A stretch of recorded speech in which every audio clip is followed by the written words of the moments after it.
Bienvenue dans le Grand Rendez-vous. Nous recevons aujourd'hui Bruno Le Maire. Bonjour. Bonjour Fabien Lamias. Candidat malheureux aux primaires, aujourd'hui soutien d'un François Fillon dans la tourmente. Vous répondrez tout au long de cette émission aux questions de Myriam Ankawa d'ITélé et de Nicolas Barré des Échos. Dans le Figaro, hier, François Fillon explique qu'il sera candidat jusqu'au bout et qu'il s'en remet désormais au suffrage universel et non plus à la justice. Je voudrais qu'on écoute ce que disait François Fillon exactement 3 semaines. C'est sur le plateau de TF1. Il n'y a qu'une seule chose qui m'empêcherait d'être candidat, si j'étais mis en examen. Alors, là, il a manifestement changé de point de vue. Quels que soient les événements ou les aléas judiciaires à venir, François Fillon restera candidat.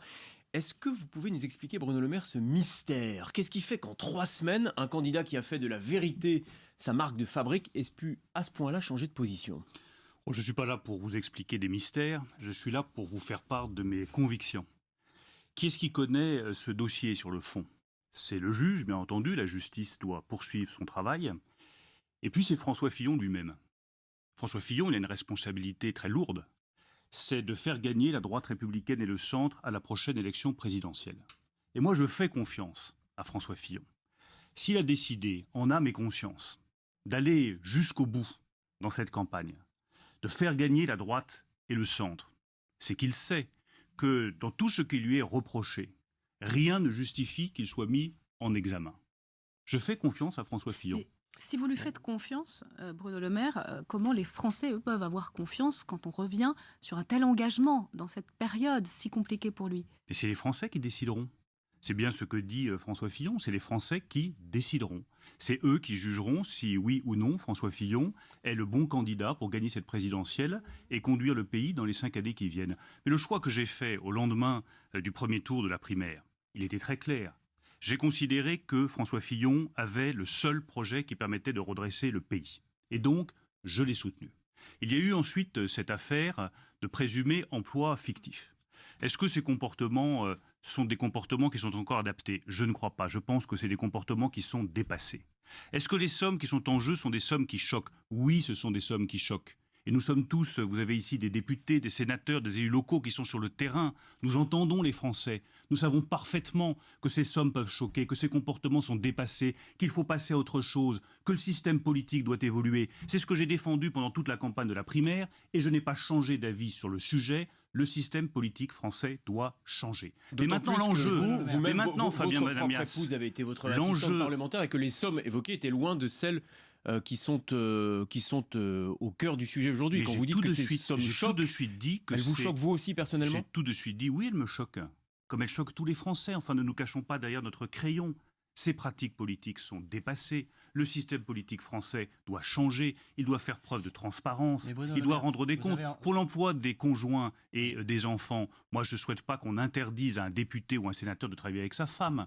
Je souhaite juste que ce soit transparent, que ce soit encadré et que chaque député ou chaque sénateur rende des comptes aux Français sur la manière dont son épouse a été employée. Bruno Le Maire, vous avez entendu à l'instant François Fillon, il disait la seule chose qui pourrait m'empêcher d'être candidat, si mon honneur était atteint. Comment est-ce qu'on peut changer? Si c'est une question d'honneur, comment est-ce qu'on peut changer d'avis en 3 semaines? Mais là, c'est une question d'avenir de la France, c'est tout. C'est de savoir qui va diriger notre pays à partir de 2017, qui va prendre les décisions. François Fillon s'en remet aux Français.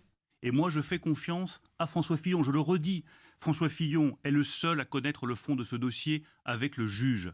Et je fais confiance à François Fillon s'il estime, en âme et conscience, qu'il peut aller jusqu'au bout, c'est qu'il doit savoir que rien ne justifie, dans le dossier qui est aujourd'hui devant les juges, sa mise en examen. Mais ça, vous lui faites confiance sur la base de la bonne foi que vous lui accordez, sur la base du fait qu'il vous ait convaincu, mais pas sur les éléments qu'il a pu vous fournir. Parce qu'en tout cas, dans ses explications face aux Français dans les médias, il n'a produit aucun élément. Je ne lui demande pas de me fournir des éléments, je ne lui demande pas de m'expliquer par le menu ce qu'il a fait, c'est au juge de trancher.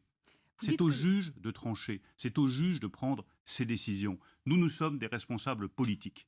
Je ne suis pas là pour creuser le dossier sur le fond. Je suis là pour me demander ce qui est le meilleur pour notre pays. Bruno Le Quel est Maire. le bon projet? Quelle est la bonne majorité? Quel est le bon candidat? Et pour moi, la réponse est claire. Aujourd'hui, le bon candidat, c'est François Fillon. La bonne majorité, c'est la nôtre. Et le seul projet crédible qui soit sur la table aujourd'hui, qui permette de redresser le pays, redonner de la puissance à notre économie et permettre à la France de peser sur la scène internationale, c'est le On va projet y de la venir au droite projet, mais émission. d'abord Vous Myriam dites que Ankawa. c'est l'avenir du pays qui est en jeu.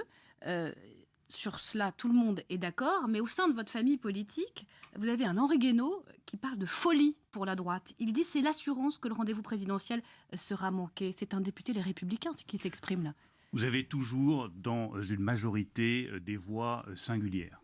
Les voix singulières pèsent ce que pèse un individu, rien de plus. Moi, ce que je constate, c'est qu'aujourd'hui, vous avez une droite et un centre qui sont en ordre de marche. Il n'y a plus aujourd'hui des sarkozystes, des juppéistes ou des leméristes.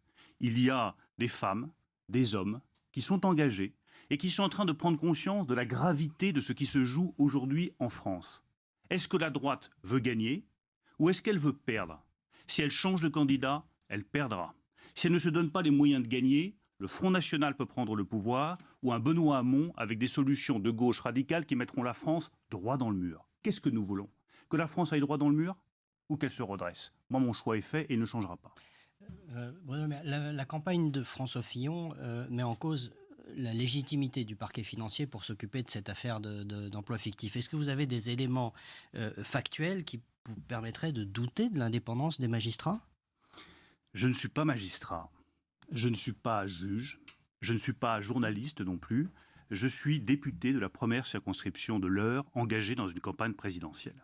Alors, si vous le voulez, on peut passer toute l'émission à parler de justice, de magistrat, de tribunal, de renvoi en correctionnel, de mise en examen, mais on ne va pas aller très loin. Non, mais vous- Parce que Non, ça mais n'est il pas s'agit mon pas de- sujet. alors, quand pour même, être clair, Ça n'est mettre pas en mon cause sujet. le Et maire si des votre juges. question c'est est-ce qu'il faut critiquer les juges? Non. On ne critique pas l'institution judiciaire. On peut juste par moment s'étonner de la célérité des enquêtes.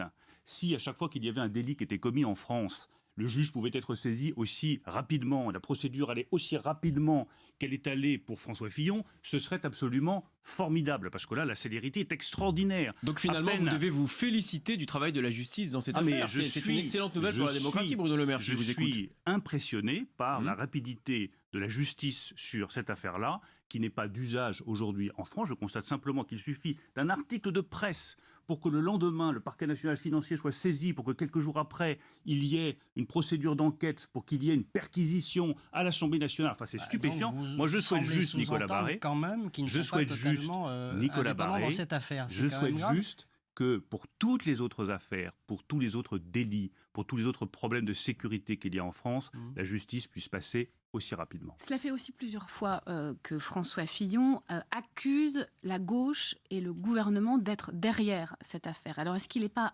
temps d'être un peu plus précis? Dans le Figaro, il explique « Le seul obstacle à leur opération de survie, c'était moi ». Qui sont les personnes qui pourraient vouloir tenter d'écarter l'ancien Premier ministre? Est-ce que vous avez des éléments? Je vous propose d'entrer dans une deuxième phase et de notre émission et de la campagne présidentielle. Alors ça, Bruno Nous Le Maire, on sommes va à s'en 60 occuper, jours. mais Non, on non, va, mais je vais on va- vous dire. d'abord, je vous propose Nous de sommes répondre à à la question 60 qui vous est jours, posée. mais je vais vous y répondre. Nous sommes à 60 jours de l'élection présidentielle, du premier tour. Et je vois que jour après jour, on ne parle plus de chômage, on ne parle plus de désindustrialisation, on ne parle plus des agriculteurs qui souffrent la misère aujourd'hui, on ne parle plus de handicap, on ne parle plus de construction européenne, on ne parle plus que justice, remise en cause des institutions, accusations contre les uns, accusations contre les autres. Moi, j'accuse pas sans preuve, je n'ai aucune preuve. Je ne mets pas en cause les institutions, parce que je suis un responsable politique qui estime que le respect des institutions fait partie de son engagement politique. Je Mais- ne remets pas en cause le rôle de la presse, parce que je considère que la presse est libre, elle dit bien ce qu'elle veut, nous avançons, quoi qu'il arrive. Est-ce que vous vous pour faire reconnaissez gagner dans la nos idées. stratégie de défense Et donc, à aujourd'hui de partir de François là- Fillon, Bruno Le Maire? À partir de là, je souhaite que nous revenions au sujet de fond qui intéresse les Français. Parce que tous les auditeurs qui nous écoutent aujourd'hui voient arriver l'élection présidentielle à une rapidité stupéfiante et se disent « mais quand est-ce qu'on va enfin parler des vrais sujets ?» Sur toutes les questions que vous avez parlé qui sont parfaitement légitimes, c'est eux qui se feront leur avis en âme et en conscience et qui trancheront. Oui, mais la question qui se pose, et on va entrer dans le vif du sujet, dans le fond des projets, notamment à travers les questions de sécurité qu'on va aborder dans un instant, mais si toutes ces questions se posent, puisque légitimement on peut se demander si le candidat Fillon a encore la capacité de mener une campagne sereine. Est-ce qu'il a la capacité de faire des émissions sans être systématiquement interrogé sur ces sujets-là? Est-ce qu'il a la capacité de faire des meetings? On a entendu, lu que cette semaine, un meeting à Limoges, un autre à Clermont-Ferrand avait dû être reporté. À chaque fois qu'il y a un déplacement, il y a des gens qui s'agitent, etc. Tout ça, vous allez me dire, c'est assez classique en campagne présidentielle. Mais aujourd'hui, est-ce qu'il peut faire campagne normalement? Est-ce que c'est pas ça le fond du problème? Non, c'est pas classique. C'est pas classique parce que pour la première fois de notre histoire de la Ve République, nous n'avons pas de campagne. Nous n'avons pas de campagne de fond. Nous n'avons pas de débat d'idées. Et à un moment où précisément la France est confrontée à des difficultés aussi importantes, il est essentiel que nous revenions à ce débat d'idées, que nous revenions à cette confrontation des projets. Mais tout ce qui se passe aujourd'hui, vous savez, si on creuse un tout petit peu plus les raisons de ce qui se passe aujourd'hui, c'est l'effondrement d'un vieux système politique qui ne marche plus. J'ai plaidé pendant 4 ans pour le renouvellement de ce système politique, pour plus de transparence, pour que les responsables politiques rendent des comptes. J'ai plaidé pour qu'on arrête avec le mélange des genres, pour qu'un haut fonctionnaire qui fait de la politique démissionne de la fonction publique lorsqu'il est élu. Je continue à plaider pour ça. J'ai plaidé pour qu'on renforce le contrôle des conflits d'intérêts entre les politiques et les entreprises privées. Vous voyez bien que c'est nécessaire. J'ai plaidé pour qu'on limite à 3 le nombre de mandats successifs pour un député ou pour un sénateur, pour éviter justement cette vie politique française qui s'assèche, qui ne se renouvelle pas, où il n'y a pas assez de nouveaux visages, où il n'y a pas assez de nouveaux talents. Eh bien, c'est ça que nous vivons aujourd'hui. Et j'aimerais que ma famille politique, la droite et le centre, se saisissent de ce sujet et comprennent que les Français et les Françaises exigeront le renouvellement de la classe politique. Et que si nous, la droite et le centre, nous ne le portons pas, et je reconnais que François Fillon a eu le courage de maintenir sa position sur le refus du cumul des mandats. Mais si la droite et le centre ne portent pas ce renouvellement de la classe politique, du système politique, des institutions politiques, ils le feront par le chaos, c'est-à-dire par l'élection de Nicolas Barré. En quoi Bruno Le Maire, François Fillon incarne-t-il le renouvellement de la classe politique? Bien, moi, je veux porter ce renouvellement. Et je constate que François Fillon a pris conscience de cette nécessité du renouvellement. Quand il a tenu bon sur le cumul des mandats, Dieu sait qu'il y a eu des pressions d'une majorité de nos parlementaires pour dire il ne faut pas bouger sur le cumul des mandats. C'est très bien le cumul des mandats, ça permet de garder le contact avec le terrain, comme si un député ou un sénateur ne gardait pas quotidiennement le contact avec son terrain. Eh bien, il a tenu bon. Et je pense qu'il a pris conscience que ce renouvellement de la classe politique, du système politique et demain des institutions est indispensable. Bruno Le Maire, on se retrouve dans un instant pour aborder le fond de la campagne et notamment un point clé du projet de François Fillon, la sécurité. À tout de suite.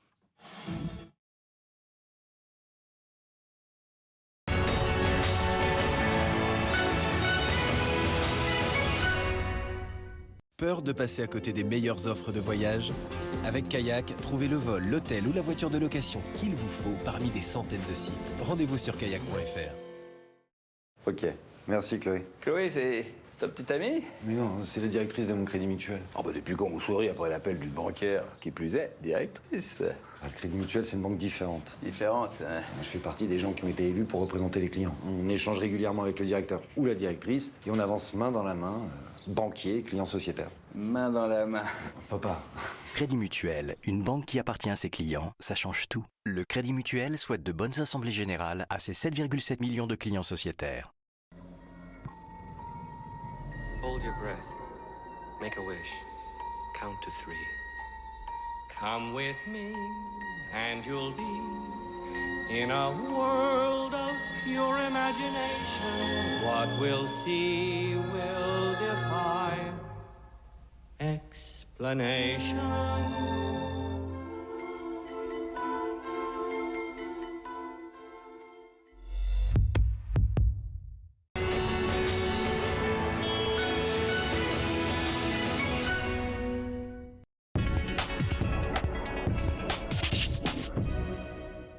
Donc au grand rendez-vous avec vous, Bruno Le Maire, et on rentre dans le vif du sujet et de la campagne de François Fillon, avec ce qui semble être un tournant sécuritaire marqué par une mesure forte.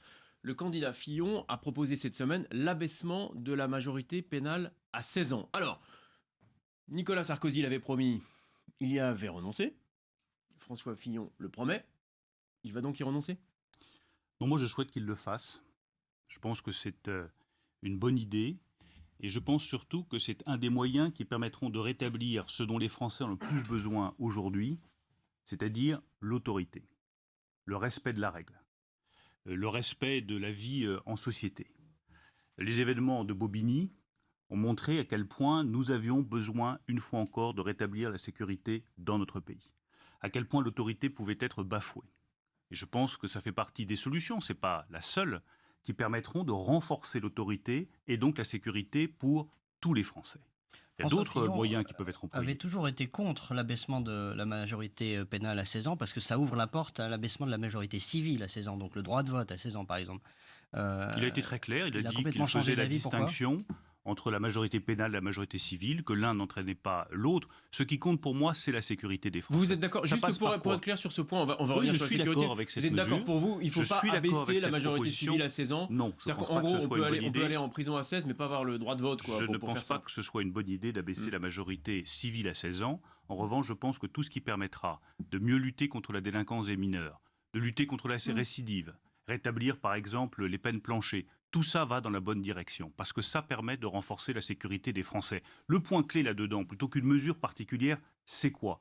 C'est l'amélioration de la chaîne pénale entre la police et la justice. Parce que le découragement des policiers, il est à chercher principalement dans ce sentiment, cette réalité qu'ils vivent tous les jours, que malgré la qualité du travail qu'ils font, malgré les risques qu'ils prennent, au bout du compte, il n'y a pas de sanction par la justice. Quand vous êtes policier dans un commissariat, vous vivez dans des conditions difficiles, avec des commissariats qui sont souvent dans un état de délabrement inacceptable, des procédures qui sont complexes, des moyens matériels qui sont insuffisants, et que malgré ça, vous vous donnez le mal d'aller arrêter un dealer, de protéger une personne, que le délinquant ne sera pas condamné, que vous savez qu'il va falloir attendre 6 mois, 7 mois avant qu'il soit traduit devant un tribunal de grande instance, je comprends le découragement des policiers. L'excuse de minorité, pour être précis, elle peut déjà être levée en droit français. Il y a des magistrats qui mettent des mineurs de 16-17 ans dans des prisons et qui les jugent comme des majeurs. À quoi ça sert de généraliser si ce n'est pour le symbole?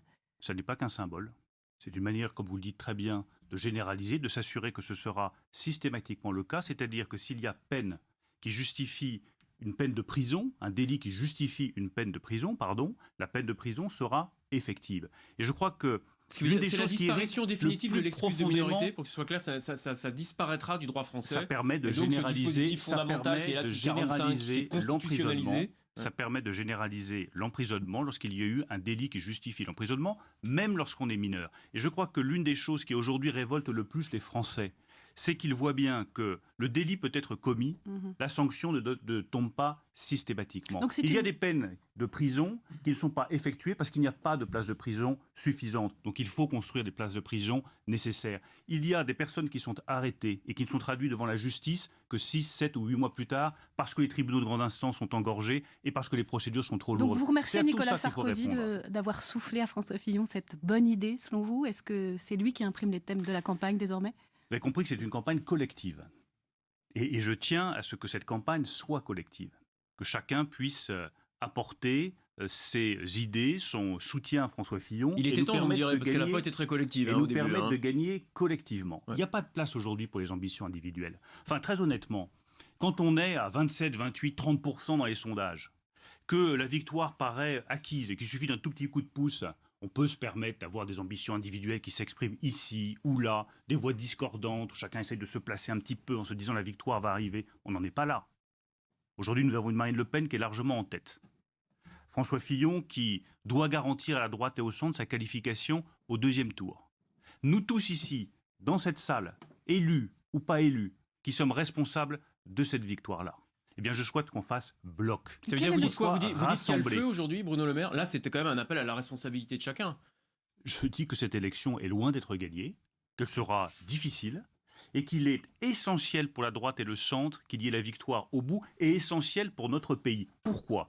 Parce que le seul candidat qui aujourd'hui a les femmes et les hommes capables de gouverner, c'est François Fillon. Avec qui gouvernera Marine Le Pen? Avec Louis Alliot? Avec les personnes que l'on voit défiler sur les plateaux de télévision et qui n'ont pas l'expérience du gouvernement. Le seul qui a une majorité cohérente, c'est François Fillon. Quelle sera la majorité d'Emmanuel Macron si jamais il était élu président de la République? Donc ça nous donne à tous une responsabilité majeure, être unis, rassemblés pour gagner. Bruno Le Maire, ces sujets, et notamment Marine Le Pen, Emmanuel Macron, vous les évoquez vous-même, on va y venir dans le courant de cette émission, mais je voudrais qu'on reste concentré sur la thématique de la sécurité qui a été identifiée, je suppose à juste titre, comme une des préoccupations majeures des Français. Dans son entretien au Figaro, qu'on évoquait tout à l'heure, François Fillon se prononce pour la généralisation de l'armement pour les polices municipales. Est-ce qu'il faudrait aller plus loin et accorder aux polices municipales le droit de légitime défense dont bénéficient aujourd'hui les gendarmes et les policiers depuis le texte sécurité voté cette semaine à l'Assemblée? Sur l'armement des polices municipales, je vais prendre l'exemple de la ville d'Évreux, dont je suis élu. Le maire a fait ce choix-là. Je pense que c'est au maire d'avoir la liberté de choix. Est-ce qu'il arme ou est-ce qu'il n'arme pas sa police municipale? Mais ça doit rester effectivement une faculté du maire, et s'il estime que c'est nécessaire, qu'il puisse le faire. La coordination entre la police municipale et la police nationale est également un vrai enjeu. Il y a des mesures qui ont été prises, on peut encore les améliorer. Si on creuse encore un tout petit peu plus cette question de la sécurité, en reprenant l'exemple de ce qui s'est passé à Bobigny. En 2005, il y a eu des émeutes beaucoup plus graves. Alors vous parlez beaucoup en de Bobigny, France. où il y a eu quelques incidents effectivement notables et très regrettables la semaine dernière. Pas du tout d'Aulnay et de l'interpellation brutale du jeune Théo. Donc là, c'est que vous prenez résolument le parti de la police non, Fabien Lamias. versus celui d'éventuellement une victime de brutalité policière. Non mais c'est, après tout, pourquoi pas, mais c'est pour qu'on soit bien clair sur vos engagements et vos convictions. Je ne suis pas là pour prendre le parti des uns contre les autres. Je crois que ce dont les Français ont soif, c'est de justice. Ils veulent de la justice. Ce qui s'est passé avec le jeune Théo est tout simplement inacceptable. Absolument révoltant. L'enquête doit aller jusqu'au bout et le responsable doit être condamné. Personne ne sait exactement ce qu'il s'est passé. L'enquête doit aller jusqu'au bout. Le responsable doit être condamné. Ce qui est arrivé au jeune Théo est tout simplement François Hollande a eu révoltant. raison d'aller à son chevet. Ça n'interdit pas. François Hollande est allé à son chevet, c'était sa liberté de le faire. Peut-être qu'il aurait pu aller aussi au chevet des policiers qui avaient attaqué à Viry-Châtillon et qui n'ont pas reçu le même soutien. Les Français ont besoin de justice. Il faut arrêter de monter les gens les uns contre les autres. C'est-à-dire, je prends la défense de Théo et donc je suis opposé aux policiers. Je prends la défense des policiers, donc je n'ai pas de considération ou je ne ressens rien à ce qui est arrivé au jeune Théo. Les deux sont parfaitement compatible, ça s'appelle la justice. Est-ce qu'il faut interdire les manifestations contre les violences policières, comme le dit Marine Le Pen? Non. Non, la liberté de manifester, c'est un principe constitutionnel dans notre pays. Seule chose qu'il faut interdire, c'est les débordements, c'est les violences, c'est les exactions en marge de ces manifestations. Mais interdire une manifestation, non, ça ne me paraît pas une bonne solution. Chacun doit pouvoir s'exprimer librement et sereinement dans notre pays. Bruno Le Maire, en tout cas, ces propositions sur la sécurité marquent ce qu'on pourrait qualifier d'une droitisation de la campagne de François Fillon, qui semble être une réponse à la puissance électorale de Marine Le Pen, que vous avez évoquée vous-même il y a un instant. Est-ce qu'aujourd'hui, vous considérez tout simplement que Marine Le Pen peut remporter l'élection présidentielle? Je pense que ce serait bien présomptueux de dire le contraire. Et que quand on voit ce qui s'est passé partout dans le monde récemment, l'élection de Donald Trump, le Brexit, les peuples savent réserver des surprises qu'on ne voit pas nécessairement venir. Et toute notre responsabilité, à nous la droite et le centre, c'est justement de gagner cette élection et de faire en sorte que le seul projet qui soit sur la table aujourd'hui, le nôtre, la seule majorité qui soit cohérente aujourd'hui, la nôtre, puisse diriger le pays demain. C'est ça notre responsabilité. François Fillon, affaibli aujourd'hui, est toujours le meilleur rempart contre le Front National? François Fillon, avec ceux qui le soutiennent, avec sa majorité, avec son projet qui est cohérent, est aujourd'hui le seul à pouvoir diriger notre pays. Je reviens à la question de sécurité que vous posez, parce que la réponse, elle n'est pas uniquement dans l'ordonnance pénale, la réponse, elle n'est pas uniquement dans l'amélioration des liens entre la police et la justice. Je reviens au quartier, à ce qui s'est passé à Bobigny, à ce qui s'est passé en 2005. On va peut-être un jour en tirer les leçons. L'école, aujourd'hui, ne permet plus aux enfants de ces quartiers de réussir. Ça crée un sentiment de frustration terrible. Il faut modifier en profondeur l'école. Qui le propose ? François Fillon. Ces jeunes ne trouvent pas d'emploi. On peut continuer à garder le même marché du travail, avec un marché du travail qui est beaucoup trop rigide, avec des charges qui pèsent sur les emplois qui sont beaucoup trop lourdes, avec des entreprises qui sont pénalisées. Ces gamins-là, dans les quartiers, ne trouveront jamais d'emploi. Qui est le seul à proposer une transformation en profondeur du marché du travail, une baisse des charges qui pèsent sur les salaires, Est-ce que ça un veut dire soutien à la aussi, fiscalité Bruno Le des Maire, entreprises. C'est François Marine Fillon. Le Pen, Et Nicolas vous Barré. voyez bien, la Pourquoi est-ce réponse que à là- Marine Le Pen, Fabien Amias, c'est la cohérence du projet, c'est la force des propositions, c'est les réponses concrètes qu'on apporte justement à tous ceux qui aujourd'hui ont le sentiment qu'on ne leur donne ni considération, ni emploi, ni Mais place dans la malgré société. Et ma conviction profonde, c'est qu'aujourd'hui notre famille politique est la seule à apporter des réponses crédibles à ces questions. D'accord, Nicolas. mais malgré tout, votre famille politique semble assez timide quand il s'agit de critiquer Marine Le Pen. On vous entend peu, au fond, détailler pour quelles raisons, par exemple, son programme économique serait catastrophique pour la France, si c'est ce que vous pensez. Je vais vous donner plusieurs raisons, mais je vais essayer d'être le plus concret possible. Marine Le Pen propose la sortie de l'euro. Et on voit bien que la seule possibilité que Marine Le Pen puisse gagner cette élection commence à faire bouger les marchés, à faire remonter les taux d'intérêt, c'est-à-dire le prix de l'argent qu'emprunte la France. Ce prix de l'argent, il risque d'être très élevé demain. Et si Marine Le Et Pen l'écart était se élue, creuse d'ailleurs entre que la nous France et sortions- l'Allemagne. il se à creuse ce entre la sujet. France et l'Allemagne. Mais qu'est-ce que ça veut dire? C'est que la France, qui aujourd'hui a quasiment 100% de dette publique, si elle sort de l'euro, devra rembourser sa dette avec des taux d'intérêt plus élevés. 1 point de taux d'intérêt en plus, c'est pour l'année prochaine 2 milliards d'euros de dépenses publiques supplémentaires. On veut les consacrer à quoi ces 2 milliards d'euros? À payer le remboursement des charges de la dette ou à construire des places de prison, à mieux rémunérer les professeurs, à permettre à nos écoles de mieux fonctionner, à investir dans la recherche, à permettre à notre pays de mieux marcher? C'est ça la question. La sortie de l'euro ruinera la France. Et le projet de Marine Le Pen ruinera la France. Pas simplement les entreprises, pas simplement l'État, mais aussi les particuliers. Parce que tous ceux qui ont emprunté aujourd'hui, qui ont des taux d'intérêt qui peuvent être révisés, eh bien ils verront ces taux d'intérêt augmenter. Tous ceux qui ont aujourd'hui une dette parce qu'ils ont acheté un logement, ils ont acheté une maison particulière, ils ont acheté un appartement, lorsqu'ils auront des francs pour rembourser leurs dettes et puis des euros, ils seront ruinés. Je ne peux pas être plus concret, plus explicite que ça. Le projet de Marine Le Pen, c'est la ruine immédiate de la France et des Français. Mais comment vous expliquez, Bruno Le Maire, parce que vos propos sont forts à l'encontre de Marine Le Pen, mais que malgré cela, elle semble aujourd'hui, ce sont des sondages, j'en ai bien conscience, mais néanmoins, vous le sentez aussi sur le terrain, elle semble rencontrer les faveurs d'une bonne partie de ceux qui iront voter à l'élection présidentielle. Comment une candidate dont vous nous dites aujourd'hui très clairement son élection mènerait la France à la ruine, selon vous, est capable de séduire peut-être plus d'un quart des électeurs et de se retrouver potentiellement en tête au premier tour de l'élection présidentielle? Pourquoi ces attaques n'ont pas... Pourquoi, en tout cas, vos réponses n'ont pas pris sur elle?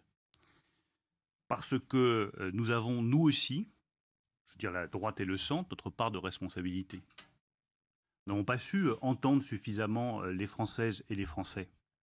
Les commerçants, les artisans, qui nous disent depuis des années le RSI, ça ne marche pas. Le RSI, c'est du racket. Qu'est-ce qu'on a attendu pour modifier le RSI et offrir d'autres possibilités? Les agriculteurs, les éleveurs, qui aujourd'hui n'arrivent plus à vivre de leur travail, qui travaillent 7 jours sur 7, 365 jours sur 365. Je pense en particulier aux éleveurs bovins, aux producteurs de lait qui ne s'en sortent pas. Qu'est-ce qu'on leur apporte comme solution? Qu'est-ce qu'on leur ouvre comme perspective? Ces jeunes dont vous parliez dans les quartiers, qui ne réussissent pas avec l'école, qui n'arrivent pas à trouver d'emploi parce qu'on n'a pas su modifier le marché du travail suffisamment, qu'est-ce qu'on leur offre comme perspective? Qu'est-ce qu'on leur ouvre comme possibilité pour demain? La culture française, le respect de la nation française, quand est-ce qu'on va la réaffirmer avec force? La lutte contre l'islam radical, contre tous ceux qui défient la République, qui n'aiment pas la République, qui méprisent la République, quand est-ce qu'on va prendre ce sujet véritablement à bras-le-corps? Mais c'est ça qui se joue en 2017.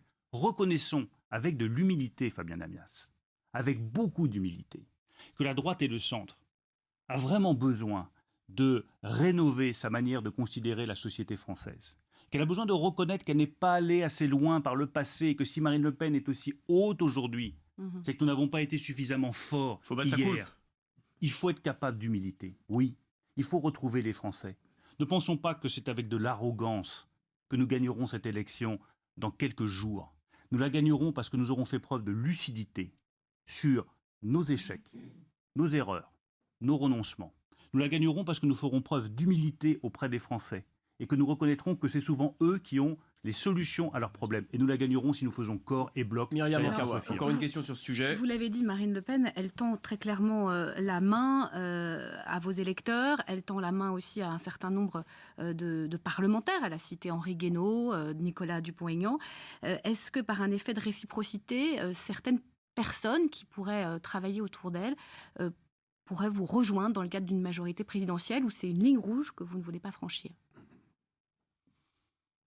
En politique, j'ose croire cela. Je peux être un idéaliste. On s'engage pour des convictions, on s'engage pour des idées. On ne s'engage pas pour avoir tel poste, telle place, en allant au gré des sondages vers celui qui est le plus fort. Ceux qui s'engagent derrière Marine Le Pen le font en conscience, sur la base d'un projet, de propositions. J'ai toutes lu les 144 propositions de Marine Le Pen. Je ne vous parle que de l'euro, mais je pourrais en citer un certain nombre d'autres qui mettront la France droit dans le mur.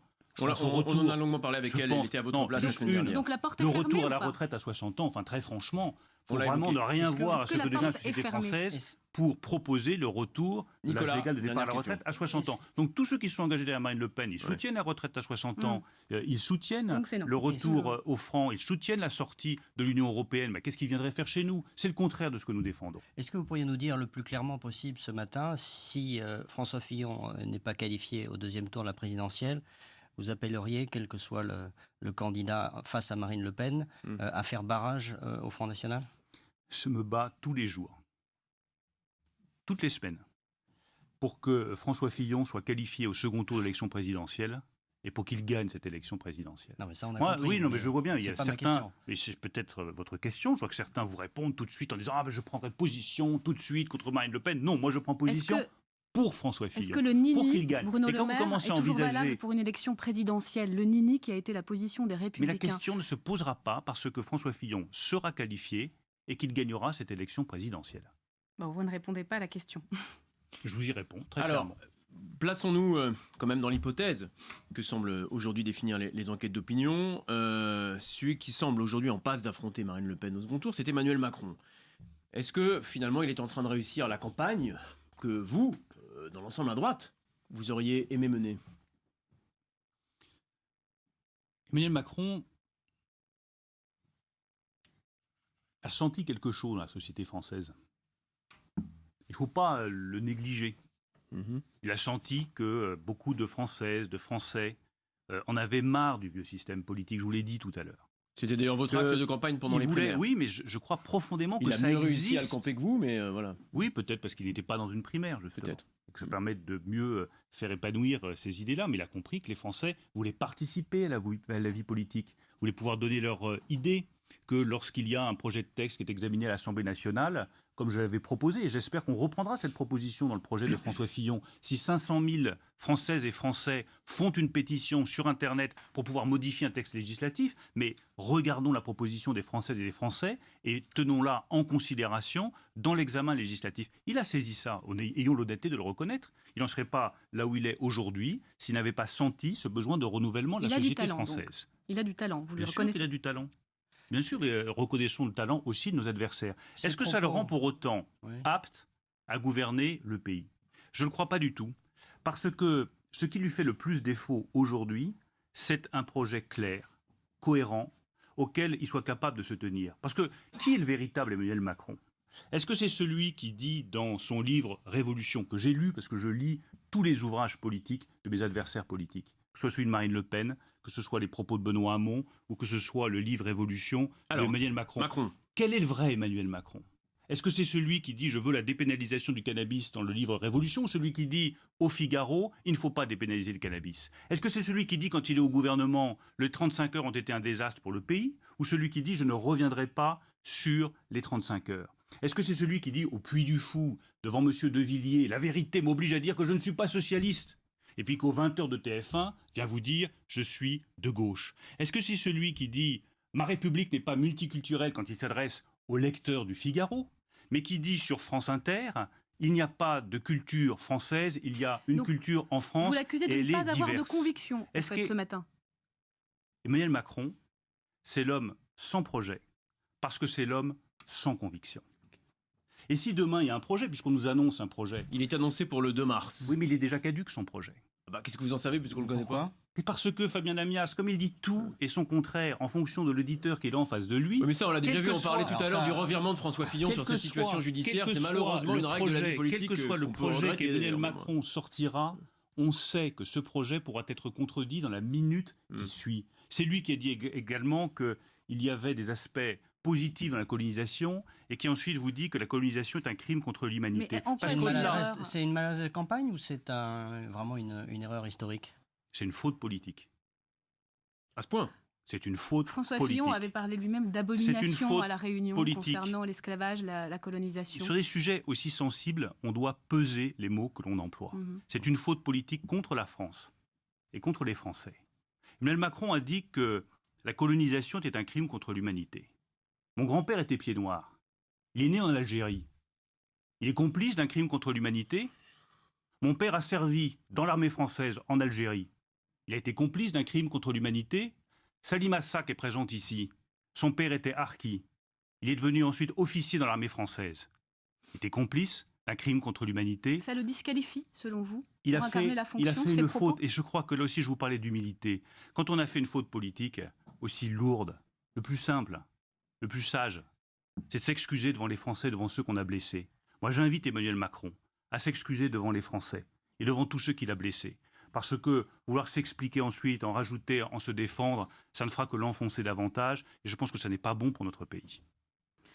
Bruno Le Maire, on va en venir à la situation internationale. Une dernière question sur notre paysage politique, puisque François Bayrou devrait se prononcer dans les heures, les jours qui viennent, on ne sait plus trop, sur sa candidature ou non à l'élection présidentielle. S'il est effectivement candidat, est-ce que ça pose un problème aux candidats de droite et du centre qu'est censé être François Fillon? Non, ça ne pose pas de problème, parce que je crois que ce qui nous fera gagner, par rapport à un François Bayrou, dont on ne voit pas très bien les positions, un Emmanuel Macron dont on voit qu'il n'a pas de conviction fondamentalement, qu'il hésite, qu'il est en devenir, qu'il cherche à se définir, on ne va pas choisir un président de la République qui est en train de chercher à se définir et chercher à se trouver. Une Marine Le Pen qui nous met alors droit dans le mur en klaxonnant. Un Benoît Hamon dont vous n'avez pas parlé, alors que c'est une vraie menace politique aussi pour nous, qui veut taxer les robots. C'est formidable. L'industrie est en train de perdre des emplois, elle s'affaiblit. On sait qu'il faut la robotiser pour qu'elle soit compétitive. Et Benoît Hamon vous dit, on va taxer les robots. Ou qui vous dit qu'il faut un revenu universel garanti qui va coûter plusieurs dizaines de milliards d'euros aux contribuables. Eh bien, nous avançons avec un projet qui est clair, qui est cohérent, qui est le seul à même de redresser notre pays parce qu'il prend à bras le corps nos problèmes économiques, qu'il y apporte des réponses courageuses. Donc Bayrou, ça me permet de dire, Fabien Amias, au passage, que j'invite tous ceux dans ma famille politique qui disent qu'il faut assouplir le projet, essayer de le rendre un peu plus acceptable, qu'il ne faut pas augmenter la TVA, qu'il faut être un petit peu plus souple sur le nombre de fonctionnaires, qu'il faut être un petit peu moins raide sur tel ou tel sujet. Je pense vraiment qu'ils font une erreur. Car ce qui fait notre force, c'est la force du projet de François Fillon. Donc et si on commence à le négocier, simplement pour qu'on soit clair, parce que vous avez parlé d'enrichissement, là dans cette phase sécuritaire, on voit qu'il pourrait y avoir des effectifs de police créés, ce qui n'était pas dans le programme. Est-ce que ce projet, au gré de l'actualité, sera amené à évoluer ou pas? Il peut être complété.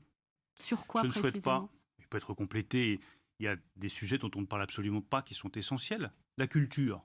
Contrairement à ce que dit Emmanuel Macron, il y a une culture française. Vous avez ici sur ce plateau François de Mézières, le maire de Versailles. Il a proposé une idée que je trouve formidable, de faire un Davos de la culture en France. Aujourd'hui, vous avez les questions de sécurité, elles sont traitées à Munich en Allemagne.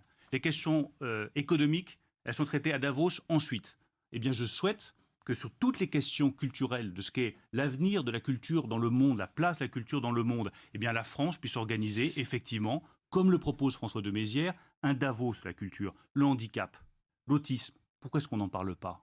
L'égalité entre les femmes et les hommes, où la France a tellement de retard. Le soutien aux femmes isolées, mettons ce sujet sur la table. Eh bien, l'environnement, mettons ce sujet sur la table. Et on va mettre sur la table, si vous le voulez bien, un sujet qui, je crois, vous est cher, à savoir la situation internationale. Nicolas Barré. D'abord, comment est-ce que vous jugez le premier mois, un peu zigzagant, il faut le dire, de la présidence de Donald Trump? Zigzagant est un bon terme. Je crois que ces zigzags créent beaucoup d'inquiétudes. Et je crois que chacun a conscience, je l'ai vu à la conférence sur la sécurité à Munich, que nous sommes en train d'entrer dans un nouvel ordre mondial. Ce nouvel ordre mondial ne connaît que les rapports de force. Et la grande question qui se pose aujourd'hui, c'est de savoir si la France redonne un élan à l'Europe et à ses partenaires européens pour nous construire cette puissance et cette force dont on a besoin pour résister aux États-Unis et à Donald Trump, pour résister à Vladimir Poutine et à la Russie, et pour défendre nos propres intérêts économiques, stratégiques, militaires, de sécurité, ou est-ce qu'au contraire nous laissons tout filer? On a vu cette semaine, la presse américaine disait que les services de renseignement américains refusaient de donner certaines informations les plus sensibles au président des États-Unis. Est-ce que cette situation, qui est absolument inédite dans l'histoire des États-Unis, vous inquiète? Tout ce qui est incertain, tout ce qui multiplie les contradictions ou les provocations, oui, tout cela m'inquiète. J'étais rassuré d'entendre Mike Pence, le vice-président américain, nous dire à Munich, je crois à dont vous l'OTAN. revenez tout juste, hein, pour L'OTAN est absolument être précis. indispensable à la sécurité du monde. Donald Trump a dit exactement l'inverse il y a quelques semaines, en disant que l'OTAN était obsolète. Donc j'ai bon espoir que dans les semaines qui viennent, lorsque l'administration américaine se sera mise en place, lorsque le secrétaire à la Défense, M. Mattis, le secrétaire aux Affaires étrangères, le vice-président auront vraiment pris toute la mesure de leurs fonctions, ça permettra de retrouver des États-Unis un tout petit peu plus stables. Mais enfin, ne parions pas forcément là-dessus. Parions sur le renforcement de la puissance européenne, ça me paraît un pari beaucoup plus crédible. Oui, mais alors, vous parlez de l'Europe, Bruno Le Maire. Il y a quelque chose qui nous a frappé cette semaine lors de la reprise des négociations à Astana sur la situation en Syrie. Vous aviez les Iraniens, les Turcs, les Russes, les Européens, zéro, absent. Est-ce que l'Europe a totalement renoncé à être présente dans les discussions et les négociations de paix avec la Syrie? Ah, mais si nous continuons dans la direction actuelle, nous ne sortirons pas simplement des négociations sur l'avenir de la Syrie, nous sortirons de l'histoire. L'Europe est en train de sortir de l'histoire, parce qu'elle ne veut pas comprendre que cette histoire est violente et qu'il faut se donner les moyens de la puissance pour rentrer dans le jeu. Est-ce que la Syrie est un enjeu pour la France et un enjeu pour l'Europe? Oui, parce que les réfugiés viennent de Syrie et parce que la menace terroriste vient de Syrie. On veut participer aux négociations ou on ne veut pas? Si on veut participer, il faut avoir des moyens militaires, il faut avoir des moyens de puissance, il faut augmenter nos budgets de défense. L'Allemagne a commencé à le faire. François Fillon a proposé de le faire également. Ça va dans la bonne direction. Mais alors, il y a une question, Bruno Le Maire, qui est tout à fait intéressante. Vous posez la question, est-ce qu'on veut participer aux négociations ou est-ce qu'on ne veut pas? Admettons, et il semblerait que ce soit plutôt votre point de vue, qu'on souhaite participer aux négociations. Est-ce qu'on doit le faire en reconnaissant le régime de Bachar el-Assad comme un régime qui se pose en interlocuteur crédible? Puisque fondamentalement, le sujet, on le sait très bien, il est là. Et vous savez pourquoi on en est là? C'est qu'on a été incapable de faire des choix stratégiques clairs. Oui, mais maintenant, c'est quoi la fait. menace, Fabien Damias? C'est quoi la menace contre la France? C'est quoi la menace contre l'Europe? C'est Bachar el-Assad? Non. Bachar el-Assad est un dictateur de la pire espèce. Mais il se trouve qu'il ne menace pas les intérêts vitaux de la France et de l'Europe. C'est Daesh qui menace les intérêts vitaux de la France et de l'Europe. Donc la priorité absolue, c'est de se débarrasser de Daesh, c'est de se débarrasser de l'islam radical, c'est de participer encore davantage à la coalition militaire qui nous permettra de nous débarrasser de Daesh. Mais ça, c'est intéressant parce que Bachar el-Assad lui-même, on est allé le voir à Damas cette semaine et il nous a dit « Je suis le rempart contre le terrorisme et ceux qui veulent lutter contre Daesh et le terrorisme, ils doivent venir avec moi. » Ça veut dire qu'aujourd'hui, il vaut mieux discuter avec Assad pour lutter contre Daesh plutôt que garder ses gants blancs et ne rien faire. Bachar el-Assad n'est pas la solution au problème politique de la Syrie, c'est le deuxième sujet. Une fois que nous aurons éliminé Daesh, éliminé la menace de l'État islamique, il faudra trouver une solution politique pour la Syrie. Et cette solution politique, elle ne passera pas par Bachar el-Assad. Car Bachar el-Assad ne pourra pas rassembler le peuple syrien. Et ça, c'est dans un deuxième temps. Je pense que le tort considérable que nous avons eu, c'est de mettre sur le même plan Bachar el-Assad et l'État islamique. La seule menace, c'est celle de l'État islamique. Et je repose la question à tous les Européens. Mieux compris que justement, sur Poutine, Vladimir Poutine avait certainement beaucoup mieux compris. Moi, j'aimerais surtout Daesh. que les Européens le comprennent, qu'ils ne pourront pas se laver les mains de ce qui se passe au Proche, au Moyen-Orient, en Afrique subsaharienne, que ça nous concerne directement. Et que les réponses, elles passent à la fois par des capacités militaires, pour défendre nos intérêts de sécurité, mais qu'elle passe aussi par une politique de développement économique beaucoup plus forte que ce que nous avons proposé. Je voudrais qu'on reste sur la Russie un instant. Pour lutter contre Daesh, il faut donc parler aux Russes. Vous revenez donc de Munich, vous avez rencontré le ministre des Affaires étrangères, M. Lavrov.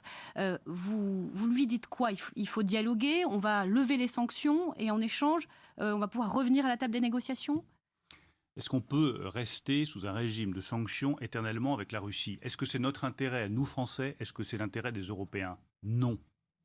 Donc il faut sortir par un moyen ou par un autre de cette logique de sanctions dans Sans laquelle condition. nous sommes La enfermés France et de aujourd'hui. François Fillon, c'est la levée des sanctions. Non, ce n'est pas la levée des sanctions sans aucune condition. C'est tout le sens des discussions que j'ai eues avec M. Lavrov.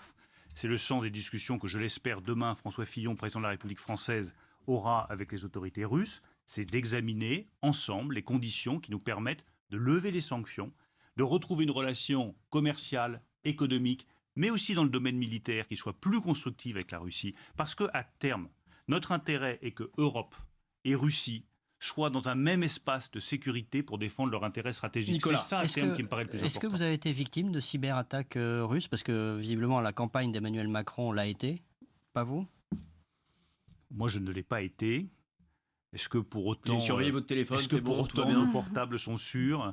Non, ils ne le sont jamais. Est-ce qu'ils sont écoutés par les uns, par les autres? Ils peuvent être écoutés par les Russes, ils peuvent être écoutés par les Américains, ils peuvent être écoutés par beaucoup de monde. L'équipe de campagne Mais d'Emmanuel Macron manière... accuse François Fillon d'être le candidat du Kremlin. Oui, mais vous savez, ces formules toutes faites à l'emporte-pièce, je ne suis pas sûr qu'elles convainquent grand monde. En revanche, que sur les cyberattaques, je reviens à l'Europe. L'Europe se donne les moyens de riposter. Ah oui, ça je le souhaite. Il ne s'agit pas uniquement de dire mais c'est terrible, nous sommes l'objet d'une cyberattaque venue de la Russie, de l'Est ou des États-Unis. Il s'agit d'être capable de riposter. C'est la seule chose que ces États-là peuvent comprendre. Si nous sommes capables de lancer à notre tour une cyberattaque qui peut déranger nos adversaires, je peux vous garantir que ça calmera le jeu. Merci beaucoup Bruno Le Maire Merci, d'avoir Fabien participé Amias. à ce grand rendez-vous. On se retrouve la semaine prochaine. Merci. Et merci.